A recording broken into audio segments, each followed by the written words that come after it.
Olá, tudo bem com você? Seja muito bem-vindo ao De Bem com Você. O programa de hoje vai esclarecer dúvidas muito comuns, mas pouco faladas, sobre a infertilidade masculina. E para isso, a gente recebe aqui no estúdio o urologista Felipe Vasconcelos. Tudo bem, doutor Felipe? Tudo bem, muito obrigado pelo convite. Vamos bater um papo sobre infertilidade e saúde do homem. Nós que agradecemos. E além da participação do Dr. Felipe, eu também conto sempre com a participação dela, a Ana Furtado, que fica aqui, ó, do meu ladinho, com a tradução em Libras de todos os De Bem com Você, né, gente? Muito obrigada, Ana. Doutor, vamos falar um pouquinho sobre esse tema, né, doutor, que ainda é um tabu, né? Sim, ainda é um tabu, né? A gente tem muito assunto para falar sobre infertilidade, sobre saúde do homem, né? Tá certo. O que caracteriza, doutor, a infertilidade masculina e como que ela é diagnosticada?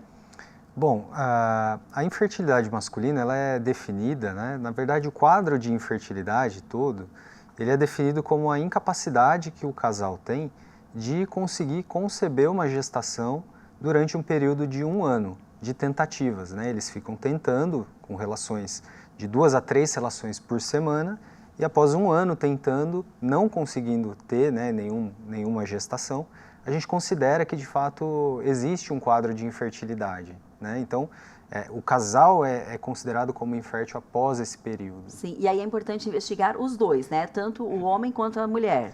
Sim, sem dúvida nenhuma, né? Tanto o homem quanto a mulher têm fatores que podem levar a um quadro de infertilidade. Muitas vezes a gente acaba pensando só no fator feminino, mas na verdade a gente sabe que o fator masculino ele contribui com 50%, né, da chance desse casal ter alguma causa ali de infertilidade. E muitas vezes é pouco divulgado, né, doutor? Muito pouco, né? A gente ainda luta bastante para chamar os homens para o consultório, para fazerem a sua avaliação, não é? Porque muitas vezes a mulher começa antes, né? Ela já passa no ginecologista anualmente, ela já se preocupa com isso, com o fato de querer ser mãe lá no futuro, e ela já começa a perguntar para o ginecologista, olha, tá tudo bem comigo, eu tenho algum problema, né? Já começa uma investigação. E muitas vezes o homem, ele não vai ao médico, né? E muitas vezes acaba ficando num segundo plano. Sim, sim, aproveitando essa sua fala, inclusive os meninos jovens, porque as meninas geralmente têm a primeira menstruação, a mãe já leva no ginecologista para começar a fazer os exames, aqueles que podem ser realizados, está tudo certo. Os rapazes, os adolescentes, os pais ou as mães ainda encontram um pouquinho não sei se posso dizer uma trava ou uma dificuldade para levar esse adolescente. É importante conscientizar sobre isso. Sim, sem dúvida A nenhuma. partir de qual fase, qual idade que seria legal procurar um urologista para saber se está tudo bem? O jovem, eu falo. Não, muito boa essa pergunta, né? A gente sabe que algumas situações, né, diagnósticos, a gente consegue diagnosticar ali no adolescente, no jovem. Então, é muito importante que esse jovem, a partir do momento em que ele deixa de ser acompanhado pelo pediatra, que ele já comece, né, o adolescente, o homem ali, o jovem, que ele já comece a fazer uma avaliação com um urologista.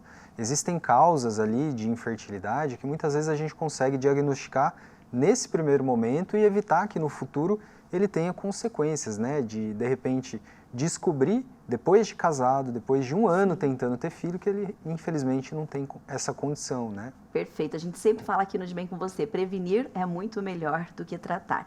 Doutor, e quais são as causas mais comuns que provocam essa infertilidade masculina? Algumas atitudes, ou sei lá, algumas medidas podem contribuir para essa infertilidade?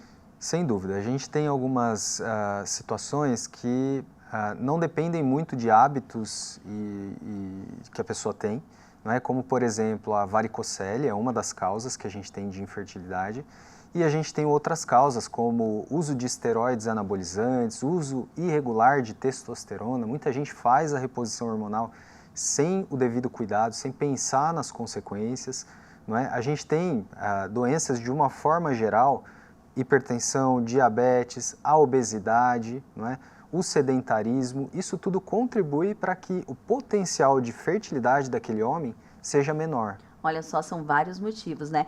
Em várias causas. E aí você falou sobre a varicocele, que seria a minha próxima pergunta, né? Que todas as pesquisas que a gente fez aqui na hora de elaborar o programa aponta que a varicocele é uma das principais causas da infertilidade masculina. Inclusive, a gente tem uma imagem aqui. Matheus, por favor, coloca pra gente, para ilustrar o que é a varicocele. Aí o senhor, lógico, você, muito jovem, desculpa, você pode explicar melhor aí pro telespectador. Parece que aqui é um quadro de uma pessoa que não tem, né, a varicocele, e ali do lado um homem que está com a... De um lado a gente tem as veias do tamanho, do calibre normal, e do outro lado a gente tem as veias mais dilatadas. Só para o pessoal entender um pouco mais em casa, a gente muitas vezes conhece o que se chama de varizes, né? Então você olha para a perna de uma pessoa, geralmente pessoas mais idosas, tem ali as varizes, que são veias dilatadas.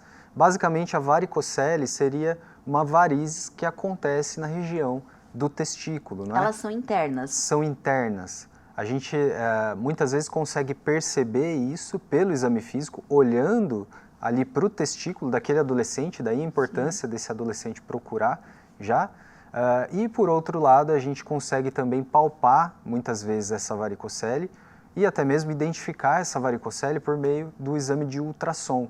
Então, qual é o sentido, né, da varicocele atrapalhar a fertilidade? Essas veias dilatadas, elas podem fazer com que a temperatura do testículo aumente. E, ao mesmo tempo, a gente começa a ter acúmulo ali de toxinas, de radicais livres, que prejudicam a formação dos espermatozoides. Então, a varicocele ela é identificada idealmente na adolescência, juventude, e a partir do momento que a gente tem uma indicação de corrigir, a correção ela é cirúrgica. O que a gente faz é uma ligadura, a gente interrompe o fluxo sanguíneo desses vasos que estão dilatados. Perfeito, por isso que é sempre bom investigar, né? Na dúvida, procure especialista. Muito obrigada, Matheus. Ilustramos bem a imagem.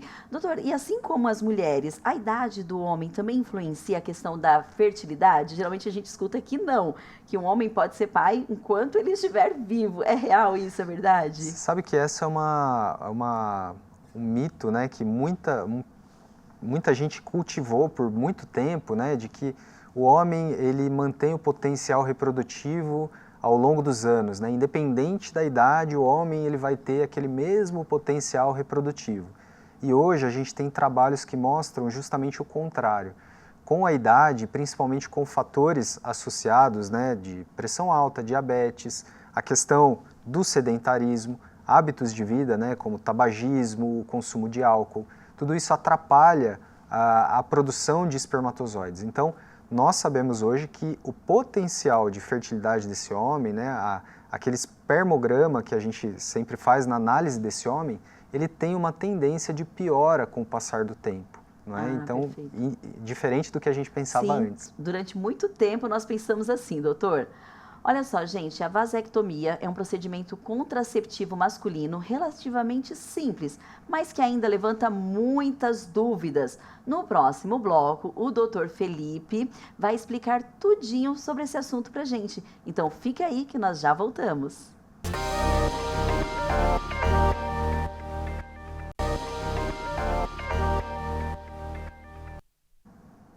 Estamos de volta com o De Bem com Você, recebendo hoje o urologista Felipe Vasconcelos, para falar sobre a saúde do homem e mais especificamente sobre a infertilidade masculina. Antes da nossa conversa sobre a vasectomia continuar aqui no estúdio, a repórter Dani Rivas foi até as ruas da nossa cidade para saber se as pessoas sabem ou acham que sabem sobre esse assunto. Doutor, vamos conferir? Vamos lá. Vasectomia, infertilidade, assuntos que ainda são tabu para muitos homens em pleno 2025. Mas essa situação tem mudado, viu, pessoal? Em 2024, por exemplo, foram cerca de 95 mil cirurgias de vasectomia realizadas no Brasil. Em 2022, esse número era de 67 mil. E a gente quer descobrir agora aqui nas ruas de São José dos Campos o que os homens acham a respeito. O senhor acha que a infertilidade ainda é um tabu para os homens? Falar desse assunto ainda é delicado? Eu acho que não, eu acho que já está mais consciente já. É a minha visão de pensamento. Olha, diminuiu bastante. Ainda tem um finalzinho de tabu, mas a verdade é que hoje os homens encaram isso aí de uma maneira um pouco diferente. Então, já não é tanto como era antigamente. Acredito que seja sim. É uma coisa que os homens nem gostam de comentar muito. Com certeza é um tabu. Eu acredito que sim. Não sei, na minha geração era, né? Eu acho que hoje em dia é menos. Eu tenho filhos adultos, jovens, não vejo isso como sendo um assunto entre eles. Na minha geração, com certeza era. O senhor conhece alguém que já fez vasectomia, por exemplo? Sim, eu sou um. Por que o senhor decidiu fazer? O senhor fez mais jovem, fez quando estava mais velho? Eu fiz quando eu tive o terceiro filho, né? Que a gente já decidiu que a família estava completa, né? Então eu não lembro quanto, acho que eu devia ter uns 30 e poucos anos. Eu já fiz vasectomia. Já faz acho que uns 6 anos. Tenho um filho e achei que seria bom parar por aí. E também porque aí você, por exemplo, no meu caso, a minha namorada não precisa tomar pílula, que faz muito mal. Então, quer dizer, estou fazendo a minha parte também, né? Mas os homens hoje estão mais conscientes, na minha opinião. Estão mais conscientes de ver mais esse lado, né? Porque hoje o casal, eles estão mais unidos nesse sentido de família, né? De planejamento e tudo mais. Tenho alguns amigos que fizeram. Devo ter mais alguns que fizeram e não contaram. Acho que é um pouco um tabu, sim, um pouco do machismo e tal, mas também acho que nada muito preocupante. Mas existe, sim. Existe gente que faz e não conta. Muito obrigada, Dani. Nossa, ótimos depoimentos, né, doutor? Sim, sim. Você vê? E aí a gente conclui aqui, existem homens que fazem e não falam. Ainda acontece isso hoje em dia? Eu acho que sim, muito por conta do que se tem de imagem do que seria a vasectomia, né? Porque ainda existe uma certa ideia de que a vasectomia, ela diminuiria a potência desse homem, que esse homem diminuiria ali a performance dele numa relação sexual, o que a gente sabe que não é verdade, não é? Então, alguns acabam escondendo, mas hoje eu entendo também, assim como foi falado, que boa parte dos homens já veem isso de uma forma mais normal, vamos dizer assim, né? Sim, sim. E a vasectomia é segura? Sem dúvida, é um procedimento extremamente seguro, é um procedimento rápido, minimamente invasivo, não é? Que a gente faz com anestesia local, em 5, 10 minutos a gente faz uma vasectomia. Então é um procedimento extremamente seguro quando a gente compara com a laqueadura, né? Seria o similar para a mulher, né? Que seria um procedimento um tanto mais invasivo, né? Então, sem dúvida nenhuma, é um procedimento seguro e mais rápido, né? Vamos dizer assim, com menores repercussões para o homem. E assim como a gente acompanhou aqui na reportagem, tem conversado bastante o programa inteiro, a vasectomia ela é acompanhada de muitas dúvidas e muitos mitos. Quais são os maiores mitos que você escuta lá no consultório quando algum homem te procura para fazer esse tipo de cirurgia? Existem algumas preocupações assim que são muito comuns do homem que vai fazer a vasectomia. A primeira delas é: vai doer? Eu vou sentir dor? Bom, o que a gente fala é que a gente faz com anestesia, então você sente ali a picada da anestesia. Não é nada muito diferente de você ter algum trauma ali, bater o testículo, né? Todo homem eventualmente já teve alguma dor similar ali na região testicular, mas não é nada alarmante a ponto de você evitar de fazer o procedimento. Outro mito, né, que muita gente tem é com relação à testosterona. Homens ficam com medo de que após a vasectomia tenham queda nos níveis hormonais, que tenham queda nas ereções também. Então a gente mostra no consultório a anatomia e vê que são regiões completamente diferentes e que não tem nada a ver. E uma outra dúvida também que muitos homens têm é: a vasectomia é reversível? Sim. E sim, existem técnicas para a gente reverter a vasectomia, principalmente nos 10 primeiros anos que aquele homem fez o procedimento. A taxa de sucesso ela tende a ser maior, mas a gente sempre fala, se você vai fazer a vasectomia, é muito importante que você tenha certeza disso, porque ela é tratada como um procedimento definitivo. Entendi. Inclusive, a gente vai voltar a falar um pouquinho mais no terceiro bloco sobre essa questão da reversão da vasectomia. Mas existe uma idade mínima ou idade máxima para fazer o procedimento ou não? Muito bom. Vocês viram na reportagem que aumentou, né, o índice de pessoas que fizeram a vasectomia. E isso, em grande parte, né, aconteceu por uma mudança na legislação brasileira que hoje permite que homens que tenham mais de 21 anos façam a vasectomia. E um outro detalhe também é que hoje a gente não tem a necessidade da parceira ter que assinar um documento para fazer com que aquele homem possa fazer a vasectomia, né? Então, algumas questões facilitaram. E é claro, a gente tem também a questão da informação, não é? Muitos homens agora estão mais informados, acabam participando mais da vida do casal como um todo, né? E acabam preferindo fazer a vasectomia. Perfeito, doutor. E quando a gente fala do pós-operatório, porque nós sabemos, você falou, né, aquela comparação da vasectomia com a laqueadura, que é infinitamente muito mais trabalhoso, inclusive os cuidados com a mulher também são muito maiores, mas quais são os cuidados pós-operatório? Normalmente o que a gente fala é o seguinte, né? Na primeira, segunda semana é um momento onde ele vai sentir um pouco mais de desconforto local. Pode ter um inchaço, às vezes ele fica um pouco mais a região fica um pouco mais sensível, não é? Então a gente recomenda que durante essa primeira semana, segunda semana, que ele mantenha ali um pouco mais de restrição às atividades. A gente tem algumas medicações também analgésicas que ele utiliza durante esse período, não é?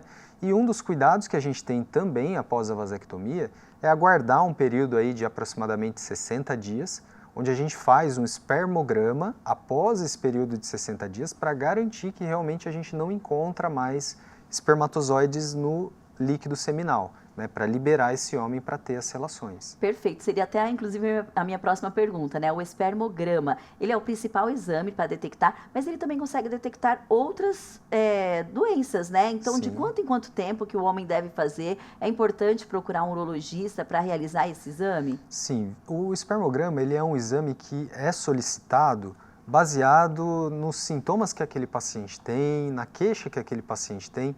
É diferente de outros exames que a gente pede de forma preventiva, como por exemplo uma glicemia, né, que a gente acompanha ali níveis de glicemia, de colesterol. O espermograma ele é solicitado na medida em que a gente tem alguma suspeita clínica ou alguma indicação para se fazer o exame. Ou seja, um homem que sofre ali com dificuldade para engravidar, ele está passando por uma dificuldade, uma infertilidade, ou aquele homem que fez a vasectomia, a gente solicita nessas situações. Ah, tá certo, doutor. Não é um exame de rotina, como no caso de alguns exames que as mulheres precisam fazer. Exato, não é. Ah, perfeito. Bom, alguns homens se arrependem da vasectomia e optam por tentar a reversão. Começamos a falar um pouquinho sobre esse assunto aqui. Essa reversão, gente, tem boas taxas de sucesso, mas cada caso precisa ser avaliado de forma individual. No próximo bloco, a gente vai aprofundar mais um pouquinho sobre esse tema com o Dr. Felipe. Então não sai daí que a gente volta já já.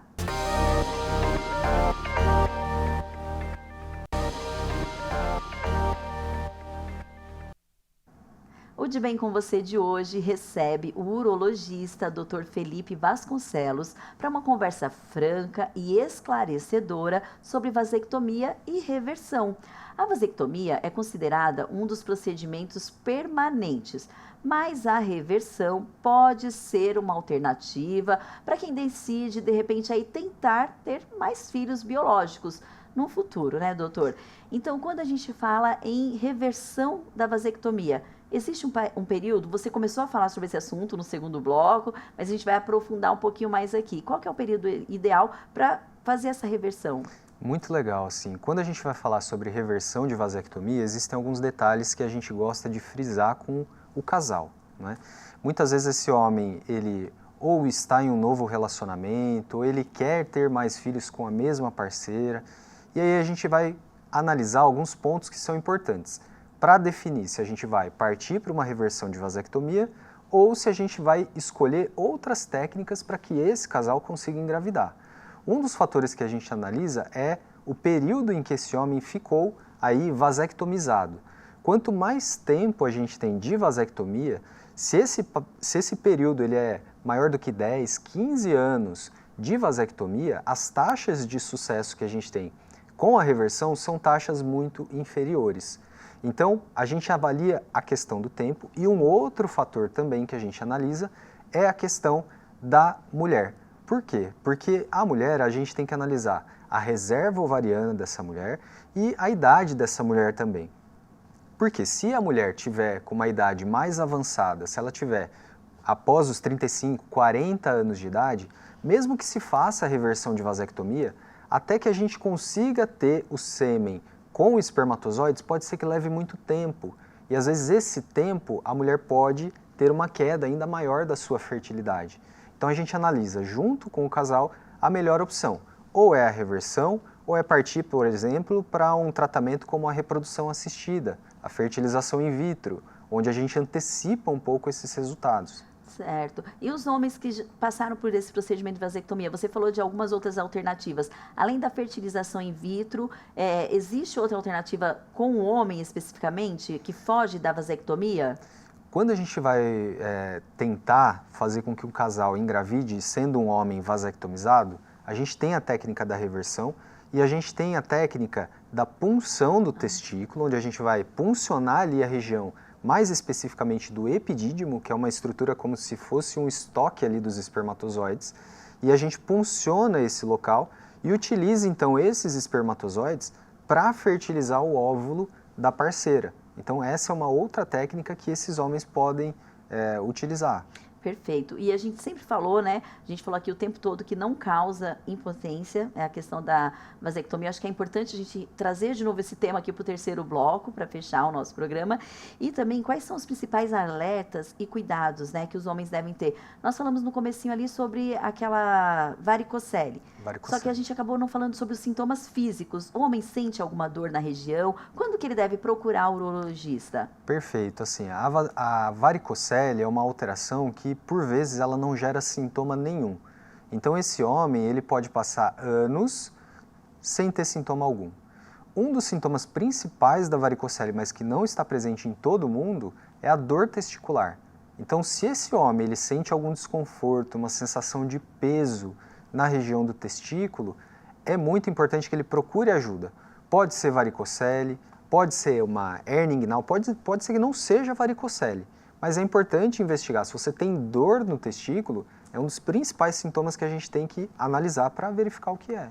Tá certo, doutor Felipe. E a gente conversou também nos bastidores aqui que existe um mito muito grande que o urologista é um médico especialista para tratar somente homens. Mas em alguns casos, mulheres também são indicadas a procurar um urologista. Quando isso acontece? Perfeito. Assim, o urologista, de uma forma geral, nós cuidamos do aparelho urinário, seja de homem, seja de mulher.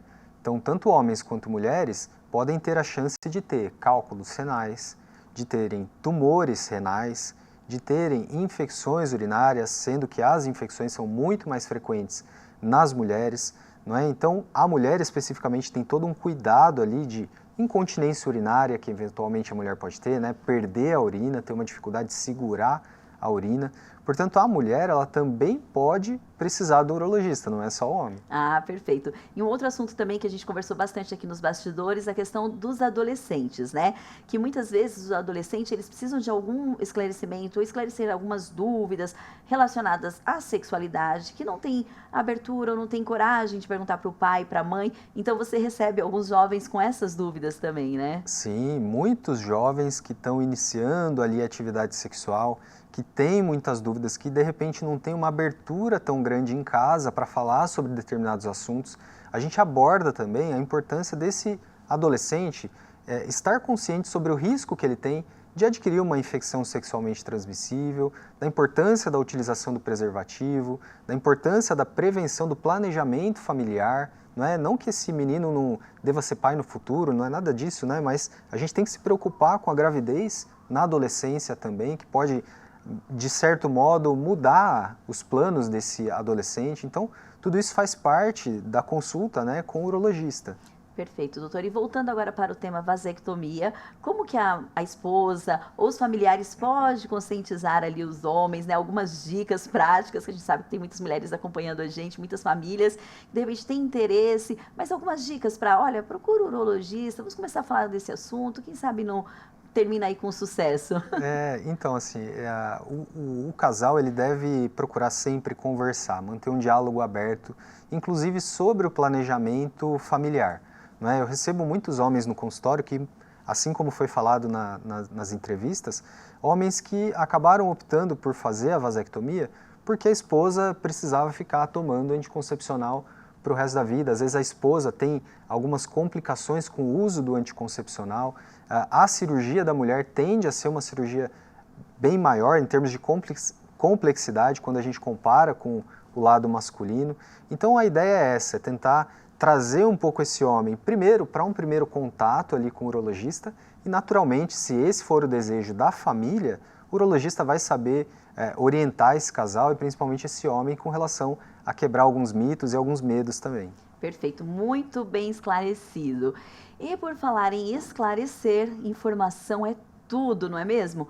E olha só, uma informação muito importante agora. A vasectomia é oferecida gratuitamente pelo SUS. Para ter acesso, basta procurar a unidade básica de saúde mais próxima e manifestar o interesse. Doutor Felipe, muito obrigada pela participação, foi ótima. Eu que agradeço, muito obrigado pelo convite. Agradeço também a participação da Ana Furtado, que ficou com a gente aqui na tradução em Libras de Mais Esse De Bem Com Você. Agradeço a sua companhia e eu te espero no próximo De Bem Com Você. E antes desse próximo encontro, né, segue a gente por meio das nossas redes sociais. O endereço é muito fácil, é só procurar por @TV Câmara SJC. Até a próxima!